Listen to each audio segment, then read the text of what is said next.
មុខនឹងបងប្អូនអើយសម្រាប់អ្នកខ្លែមនេះចូលមកសម្រាប់អ្នកនេះពេលចូលឆ្នាំនេះអត់ដឹងធ្វើស្អីញ៉ាំអត់ដឹងធ្វើស្អីខ្លែមកមុខនឹងខ្ញុំធានាថាត្រូវខ្លាំងមែនតើហ្មងអូយបងប្អូននិយាយថាភ្លេចបញ្ចូលសលេងហើយអាហ្នឹង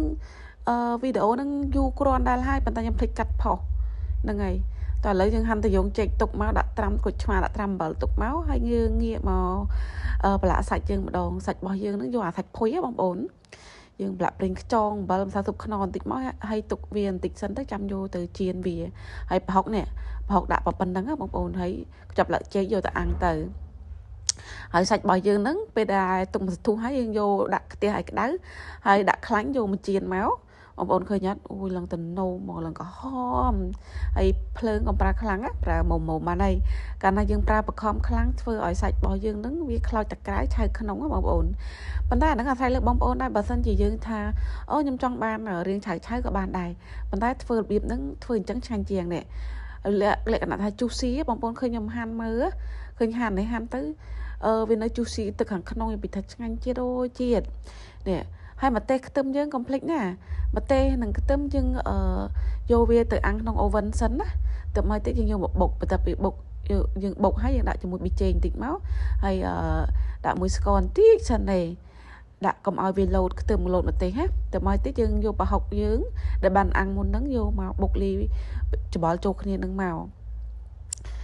អូយនិយាយថាឲ្យតានឹកឃើញនឹងតាលេបទឹកមាត់នេះបងប្អូនកុំភ្លេចណាយើងប្រើជាមួយនឹងស្ករត្នោតហើយនឹងទឹកប្រហុកផងបងប្អូន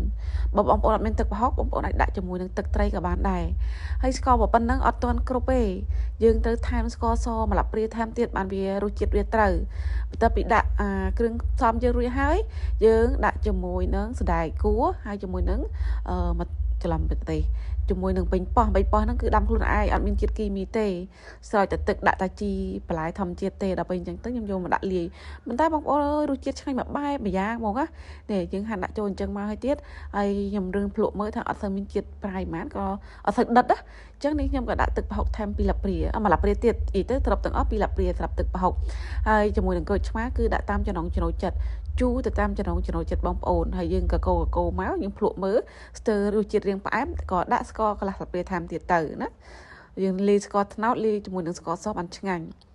ឥឡូវពេលដែលយើងថាគ្រឿងរបស់យើងបាន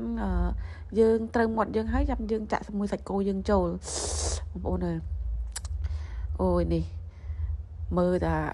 ខ្ញុំទៅនេះតែឆ្ងាញ់ហ្មងណាហើយជីលឹកវែងនេះជីលឹកវែងយើងបេះហើយឬក៏ហាន់មកដាក់បញ្ចូលមកចាំតិចយើងដាក់ចូលជាមួយនឹងយងចេករបស់យើងនេះយើងហាន់ជាមួយដាក់ចូលជីសិនមកណានេះឥឡូវយើងដាក់ចូលជាមួយនឹងយងចេករបស់យើងហើយយើងច្បល់វាបន្តិចមកញុំបន្តិចមកហើយយងចេកយើងបងប្អូនយើងអាចដាក់ចូលនៅក្នុងបុកចូលលាយជាមួយគ្នាក៏បានហើយយើងទុកបសល់ខ្លះទុកញ៉ាំត្រឹបពីខាងក្រៅក៏បានដែរនិយាយពីថាមកមុខហ្នឹងខ្ញុំអត់ឲ្យបងប្អូនខកចិត្តទៀតហើយនិយាយពីថាឆ្ងាញ់ខ្លាំងនេះឥឡូវថែមថយគ្រឿងទៀតណាបងប្អូនថែមជាមួយនឹងក្រូចឆ្មាបន្តិចទៀតមកសម្រាប់គ្រឿងអញ្ចឹងបើសិនជាយើងរសជាតិវាអត់សូវដិតឆ្ងាញ់ទេក៏អត់សូវឆ្ងាញ់បានដែរថែមទៅតែដិតឆ្ងាញ់ហ្មងណាហ្នឹងហើយអូយនិយាយពីថាអ្នកបញ្ចូលសលេងហ្នឹងដូចជាសម្បើមហ្នឹងណាតែការពិតវាឆ្ងាញ់ពិតមែនបងប្អូនខ្ញុំអត់កុហកទេឆ្ងាញ់ពិតមែនបុកទៅយងចេកសាច់គោនេះអូរសជាតិវាឆ្ងាញ់កប់ហ្មងណាឥឡូវគឺដល់វគ្គដួសដាក់ចានបងប្អូនឃើញតែបន្លែខ្ញុំហ៎មានជីមានការ៉ុតមានសណ្តែកមានយងចេកបន្ថែមទៀតមកមានត្រសក់អីក៏ដាក់មកបងប្អូនមានភ្លើងកែបភ្លៅអីក៏ដាក់មកហើយចង់បញ្ចប់នេះយើងរោយជាមួយនឹង